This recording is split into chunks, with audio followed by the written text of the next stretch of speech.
മൂന്ന് കാര്യങ്ങളാണ്. ഒന്ന് quality planning. Again, let us go to the case study. You are starting a mobile company. A mobile company start ചെയ്യുമ്പോഴേ നമ്മൾ quality plan ചെയ്യണം. എന്തൊക്കെയായിരിക്കണം നമ്മുടെ മൊബൈലിന്റെ ക്വാളിറ്റി? ഇത് പ്രൊഡക്ഷൻ സ്റ്റാർട്ട് ചെയ്തിട്ടില്ല, അതിന് മുമ്പേ നിങ്ങൾ ഇരുന്ന് ഒരു ക്വാളിറ്റി ടീം ഉണ്ടാക്കി നമ്മൾ പ്ലാൻ ചെയ്യും. ഫുൾ കാര്യങ്ങൾ നമ്മൾ പ്ലാൻ ചെയ്യുന്നു. നമ്മുടെ മൊബൈലിന് 100% ക്വാളിറ്റി ഉണ്ടാവണം. ഇതാണ് പ്ലാനിങ് സ്റ്റേജ്. ഒരു സ്റ്റേജ് കഴിഞ്ഞാൽ ഇവിടെ ഓപ്പറേഷൻ സ്റ്റാർട്ട് ആയി. ഓപ്പറേഷൻ സ്റ്റാർട്ട് ആകുമ്പോൾ ഒരു ക്വാളിറ്റി ചിലപ്പോൾ കൂടാം, ചിലപ്പോൾ കുറയാം. കാരണം നിങ്ങൾക്ക് ഈ എക്സ്പീരിയൻസ് ഇല്ല, നിങ്ങൾ ആദ്യമായിട്ടാണ് മൊബൈലിൻ്റെ ഒരു കമ്പനി തുടങ്ങുന്നത്. There is A chance that there can be mistakes. അപ്പോൾ നമുക്ക് എന്ത് ചെയ്യണം? ഇവിടെ കാര്യം വരുന്നത് അത് നമുക്ക് നഷ്ടമാണ് ശരിക്കും. കാരണം നമ്മൾ ഓൾറെഡി പ്രൊഡക്ഷൻ സ്റ്റാർട്ട് ചെയ്തു. ആ സ്റ്റാർട്ട് ചെയ്ത പ്രോസസ്സിൽ ചെറിയ ചെറിയ അഡ്ജസ്റ്റ്മെന്റുകൾ വരുത്തണം. ചിലപ്പോൾ റോ മെറ്റീരിയൽ മാറ്റി വാങ്ങേണ്ടി വരും, ചിലപ്പോൾ ഓപ്പറേഷൻസ് മാറ്റേണ്ടി വരും, പല പല കാര്യങ്ങളും ഇവിടെ ചെയ്യേണ്ടി വരും.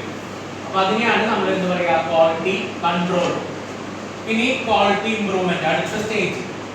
ഇതെന്താണെന്ന് വെച്ച് കഴിഞ്ഞാൽ നിങ്ങൾക്ക് ഓൾറെഡി മനസ്സിലായി, നിങ്ങൾ പ്ലാൻ ചെയ്തു, നിങ്ങൾക്ക് 70% ക്വാളിറ്റി കിട്ടി. ഇനി അടുത്ത സ്റ്റേജിൽ മൊബൈൽ സെയിൽ ആവാണ്.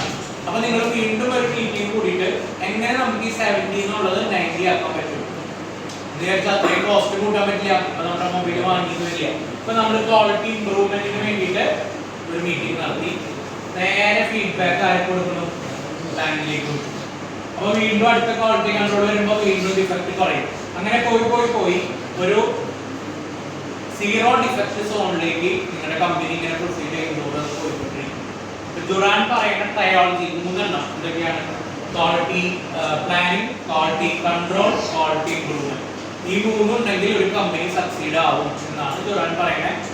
ഈ ഗ്രാഫ് വെച്ച് വരച്ചാൽ ഫുൾ മാർക്ക് കിട്ടും. അതല്ല, quality planning, quality improvement, quality control, quality improvement എന്ന് പറഞ്ഞിട്ട് ഒരു 3 സ്റ്റേജ് എഴുതിയാൽ യു വിൽ ഗെറ്റ് 16 14-13 മാർക്സ് ഉണ്ട്. ഗ്രാഫ് വരച്ച് കഴിഞ്ഞാൽ അത് കുറച്ചും കൂടി അറിയാൻ പറ്റും, നിങ്ങൾക്ക് ഇത് നന്നായിട്ട് അറിയാവുന്നുള്ളൂ. അപ്പോൾ ഫസ്റ്റ് മോഡ്യൂളിൽ ഉറപ്പായും 3 ക്വസ്റ്റ്യൻസ് ആണ്. ഒന്ന് ഡെമിങ്, ക്രോസ്ബി അല്ലെങ്കിൽ ദുറാൻസ് ട്രയോളജി. ഓക്കെ, ഇതെല്ലാം മൺഡേ വരുമ്പോൾ നിങ്ങളുടെ നോട്ട്ബുക്കിൽ ഉണ്ടാവണം. അത് വലിയ എസ് ആയിട്ടല്ല, ഒരു പേജിൽ മതി. ഡെമിങ് ഒരു പേജിൽ മതി, ദുറാൻ ഒരു പേജിൽ മതി, ക്രോസ്ബി ഒരു പേജിൽ മതി. ജസ്റ്റ് ആ പോയിന്റ് മാത്രം എഴുതിയാൽ മതി. ഓക്കെ, ബുക്ക് ഉണ്ടെങ്കിൽ അപ്പോൾ വരച്ചെടുത്തോളൂ.